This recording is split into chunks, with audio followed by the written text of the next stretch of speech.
Assalamualaikum warahmatullahi wabarakatuh. Perkenalkan, nama saya Alfarid Pradika, Prodi Budaya Ternak asal daerah Kabupaten Bone. Baik, di sini saya akan menjelaskan tentang tata cara budidaya tanaman cabai dari mulai penyemaian sampai pasca panen.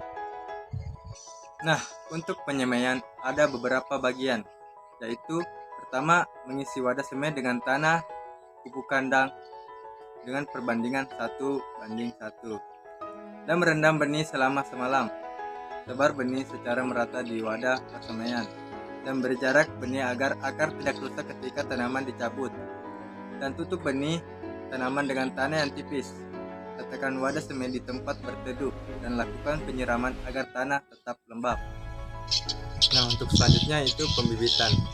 Pembibitan juga mempunyai beberapa bagian, yaitu setelah benih berumur 10 hari sampai 14 hari, pindahkan benih ke tempat pembibitan berupa polybag yang sudah dicampur tanah dan pupuk kandang. Ketika menanam bibit, tekan tanah di sekitar akar tanaman agar sedikit padat dan bibit berdiri tegak. Letakkan bibit di tempat teduh dan siram air secukupnya. Dan selanjutnya penyiapan lahan. Pertama, buat bedengan dan gemburkan. Semprotkan larutan pupuk hayati secara merata. Tutup bedengan dengan musa. Gunakan kaleng yang diberi arang untuk melubanginya.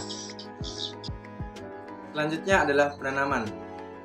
Pilih bibit cabai jantung segar, daun berwarna hijau dan tidak terkena hama penyakit. Tanam bibit di lubang musa.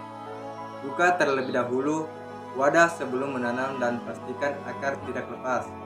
Padatkan permukaan media tanah dan siram dengan air secukupnya. Nah, selanjutnya proses pemupukan. Nah, untuk pemupukan saya menggunakan dua jenis pupuk, yaitu pupuk hayati dan pupuk kimia.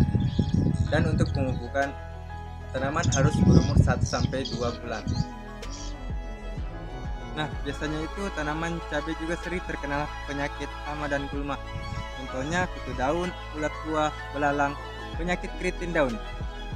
Nah, untuk pengendaliannya, saya memberikan pestisida pada tanah sebanyak 60-90 kg atau sekitar 2 sendok. Nah, selanjutnya itu adalah pasca panen. Nah, untuk panennya sendiri, pilih cabai yang sudah berwarna merah atau yang sudah matang. Tapi bisa juga sengaja dipanen ketika masih muda atau berwarna hijau. Perhatikan pemetikan agar percabangan atau tangkai tanaman tidak patah. Setelah panen pertama, panen rutin juga dapat dilakukan 3-4 hari sekali. Itulah penjelasan saya tentang tata cara budidaya tanaman cabai. Mohon maaf kalau ada salah. Sekian dari saya. Assalamualaikum warahmatullahi wabarakatuh.